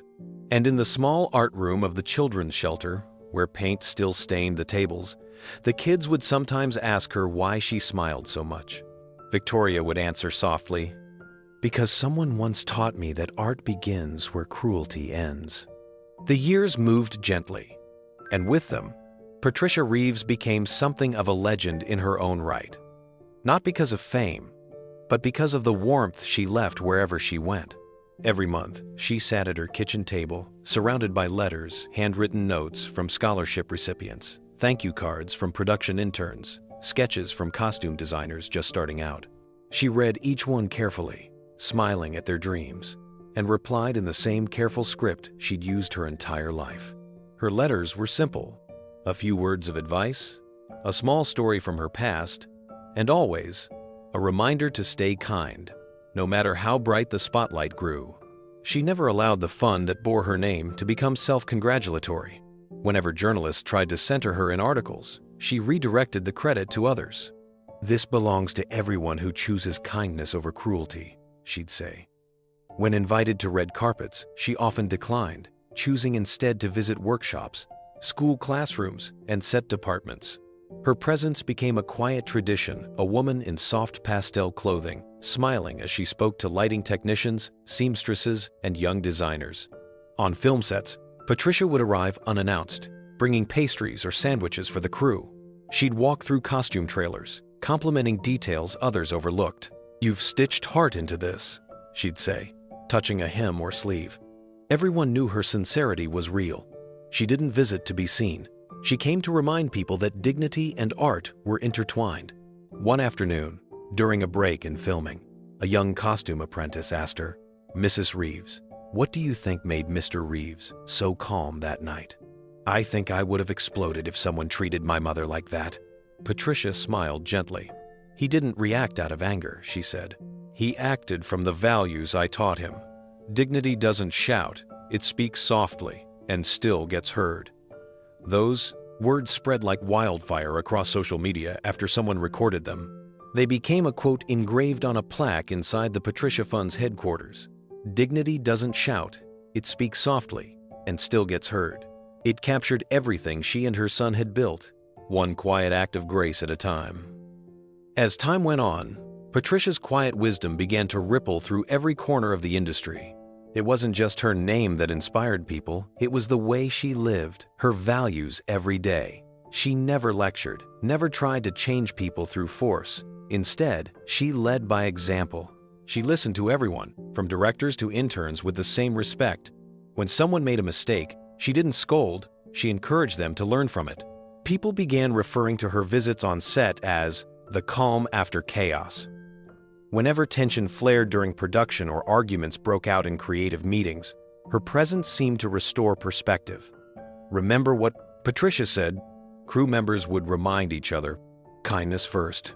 When the Patricia Fund marked its 5th anniversary, the foundation launched a new mentorship program that paired scholarship recipients with industry veterans. Patricia attended the first gathering, smiling as she watched generations connect dreamers and mentors, united by compassion. "Legacy," she said softly during her brief speech, "isn't what you leave behind. It's what you teach others to carry forward." A year later, a documentary filmmaker approached Keanu about creating a feature chronicling the movement's beginnings. Keanu initially declined, but when he learned it would center on his mother's influence rather than his own, he agreed. The documentary premiered under the title "The Night Dignity Spoke Louder Than Power." It combined footage from that fateful gala with interviews from artists, students, and even former critics of the industry's vanity. Audiences wept, watching Patricia's story unfold, her humility, her grace, her refusal to let bitterness take root. When asked in an interview what she hoped people would take from it, Patricia smiled and said that kindness is never a small thing. It might not make headlines every day, but it makes history in quiet ways. The film went on to win humanitarian awards around the world, but Patricia refused to attend the ceremonies. "Let the young ones go," she told Keanu. "They're the reason this matters." She spent that evening at home instead, sitting by her window, reading another letter from a scholarship student.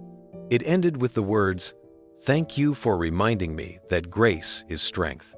And she smiled, because that was all she ever wanted to teach. In the years that followed, Patricia became a symbol of quiet resilience.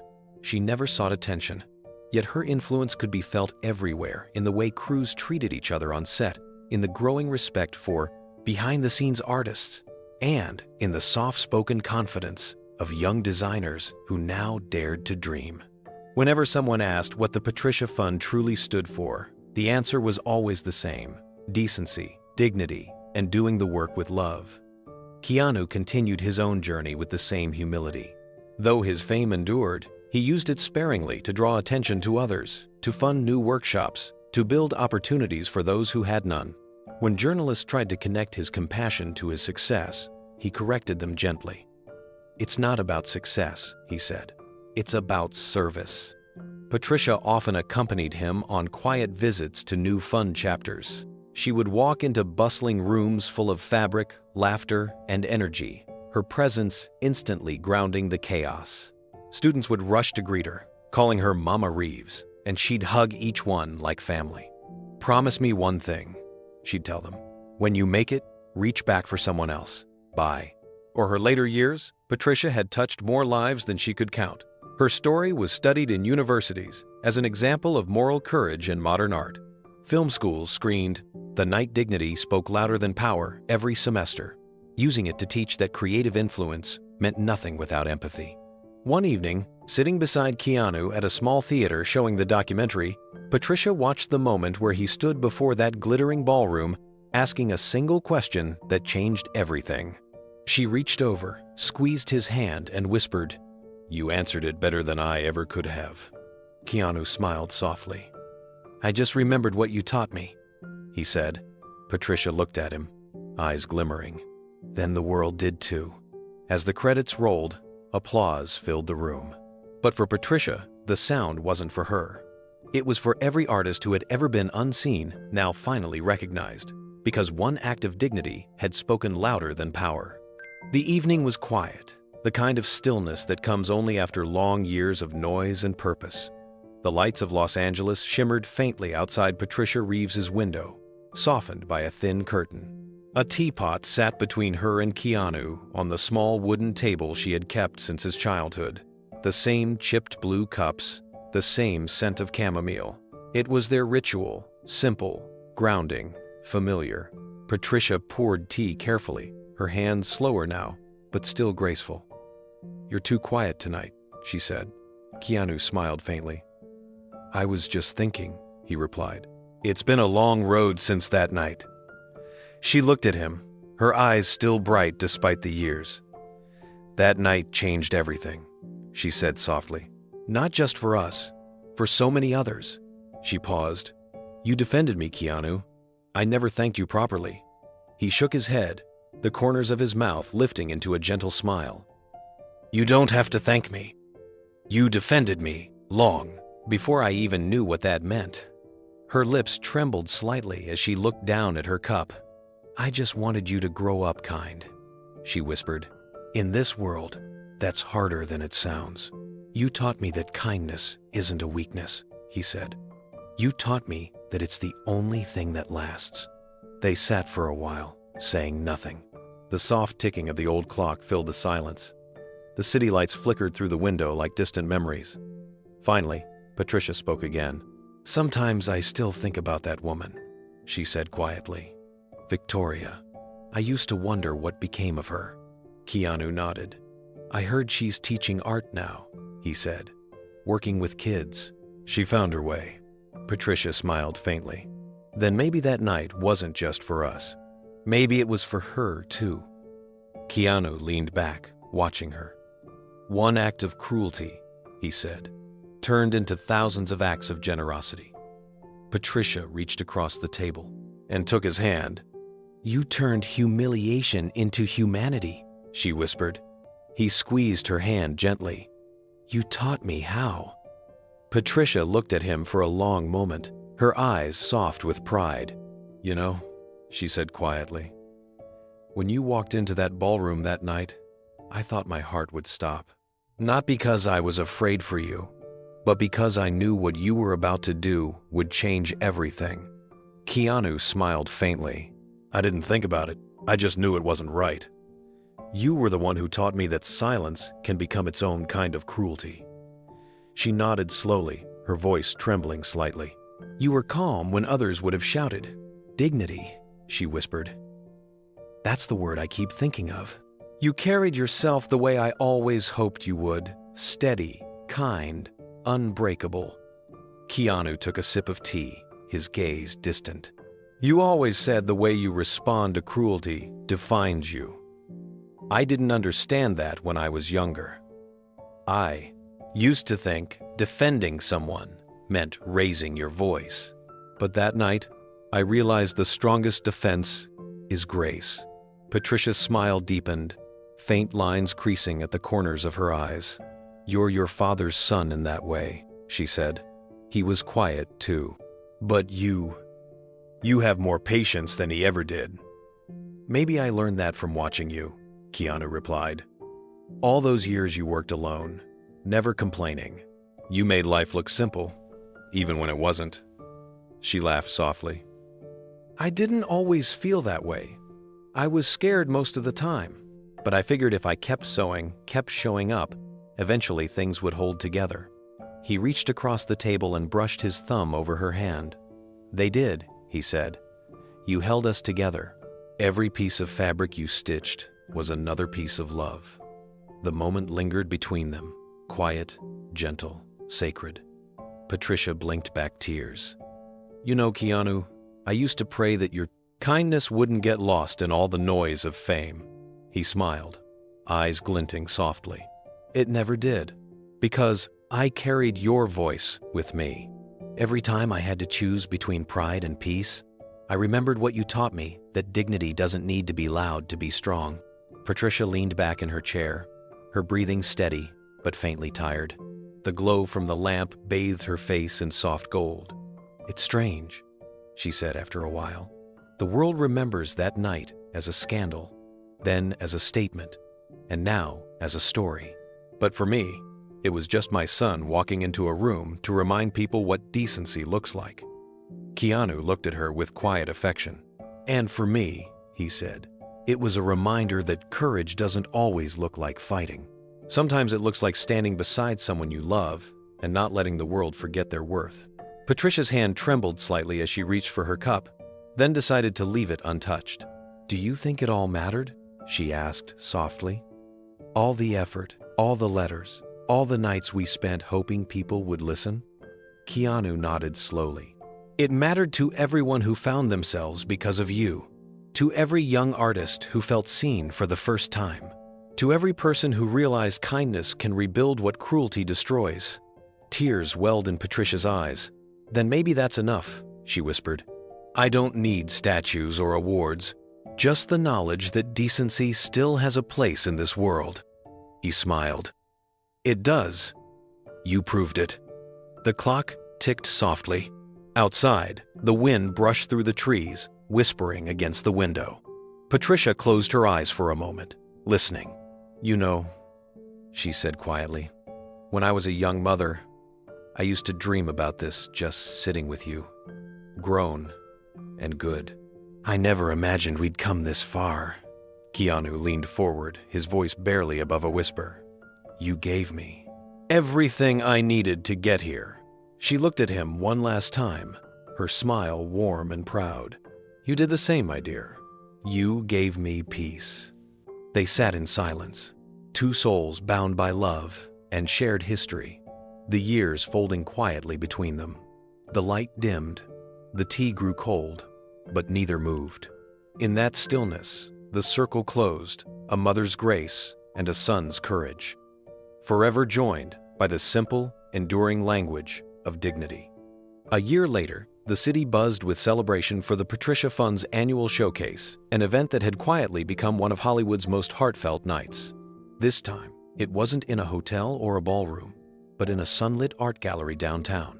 The walls were filled with sketches, gowns, and set designs from dozens of scholarship recipients, each piece telling a story of perseverance and pride. Keanu Reeves arrived quietly, dressed simply in a dark jacket and worn boots. He didn't walk the red carpet or give interviews. Instead, he wandered through the gallery like any other guest, pausing before each display. Every design carried an echo of something familiar: courage, humility, and grace. Near the center of the room stood a young woman named Maya Ortiz, one of the first graduates of the Patricia Fund. Her collection, titled Threads of Home, was inspired by her mother, a seamstress who had worked night shifts for 20 years to support her daughter's dream. When Maya saw Keanu admiring her work, she froze, her hands trembling slightly. He smiled warmly. Your mother would be proud, he said. Maya blinked back tears. She's here, she whispered, motioning toward a woman standing in the corner. Her mother, dressed modestly in a blue dress, watched with wide eyes, unable to believe the moment was real. Keanu turned, his expression softening. The woman's tears glistened as she clutched her purse, overcome with emotion. For a fleeting moment, he saw his own mother in her face, the same quiet strength, the same unspoken pride. He approached her and gently shook her hand. "You did something incredible," he said softly. "You gave her the strength to dream." The woman smiled through her tears. "No," she whispered. "You gave her the chance." Keanu's throat tightened. He didn't respond, only nodded in gratitude. His gaze drifting toward Maya's designs once more. Around them, flashes from cameras and murmurs from journalists faded into the background. For Keanu, it wasn't about fame or charity, it was about a circle completed, a moment that mirrored one from long ago. As the evening continued, Keanu found himself drawn to the edges of the crowd, standing near the glass wall that overlooked the city. The lights outside shimmered like stars scattered across the streets, reflecting softly on the glass in front of him. His own reflection merged with the images of the young designers bustling behind him, laughter and hope filling the air. For a moment, he could almost see Patricia standing there too, her calm smile, her steady eyes, her quiet pride. He remembered how she used to hold fabric up to the light, studying its weave to see how it would move. That same light now poured through the gallery windows, catching on threads of silk and lace in the students' displays. It felt as if her spirit lived in every piece, not in fame or recognition, but in the gentleness she left behind. Nearby, Maya hugged her mother tightly, tears running freely. The sight made Keanu's chest tighten with emotion. He thought of the first time he saw his mother weep, that terrible night outside the Beverly Region Hotel. The night humiliation had almost crushed something beautiful. And now, standing in this gallery, he saw what had risen in its place. A journalist approached quietly, asking if he wanted to give a closing statement. Keanu smiled and shook his head. "No," he said softly. "This night belongs to them." But as the crowd began to quiet, Lydia Chen, now the director of the Patricia Fund, gently took the microphone. "Before we end," she said, "there's someone here who reminds us why this all began." She turned toward Keanu, who shook his head again, smiling humbly. Lydia continued, her voice steady. "Years ago, one act of cruelty could have broken a family. Instead, it built a legacy of kindness. Tonight, that legacy lives on in every hand that creates, every voice that dares, every dream that refuses to fade." Applause filled the gallery. Keanu bowed his head slightly, his reflection still visible in the glass, calm, grounded, and surrounded by the light of what his mother had taught him to protect. When the applause faded, Keanu stepped forward to the microphone. The room grew still. His voice was low, almost conversational, yet it carried through every corner of the gallery. "My mother used to say that kindness doesn't need a stage. It finds its way quietly through the hands that work, the hearts that forgive, and the courage to stand up when others turn away." He paused, glancing at Maya and her mother. "I didn't start the Patricia Fund to change the world," he continued. "I started it to honor someone who already had someone who believed that grace, even when unrecognized, can move mountains." The crowd listened in silence. Behind him, a large photograph of Patricia hung on the wall, the same image used in the foundation's first brochure. The light caught the edges of the frame, and for a moment, it seemed as if she were there, watching quietly as her son carried her message forward. Keanu looked at her image and smiled. "One act of kindness," he said softly, "can outshine every chandelier in the world." The audience rose to their feet. Some clapped, others wiped away tears. But Keanu didn't linger. He stepped away from the stage, walking slowly toward the exit, his reflection in the glass blending with the city lights beyond. Outside, the night air was cool and gentle, carrying the faint sound of laughter from inside the gallery. He stopped for a moment, looking up at the sky, his thoughts turning to Patricia. He could almost hear her voice steady, warm, and full of love. Somewhere in the distance, music played softly from a street performer's guitar, the melody drifting through the air like a benediction. Keanu smiled to himself, then walked down the quiet street, his footsteps light, his heart full. If this story moved you, share it with someone who believes kindness still matters. And before you go, have you ever seen someone turn humiliation into hope? Tell us in the comments below. Your story might inspire our next video.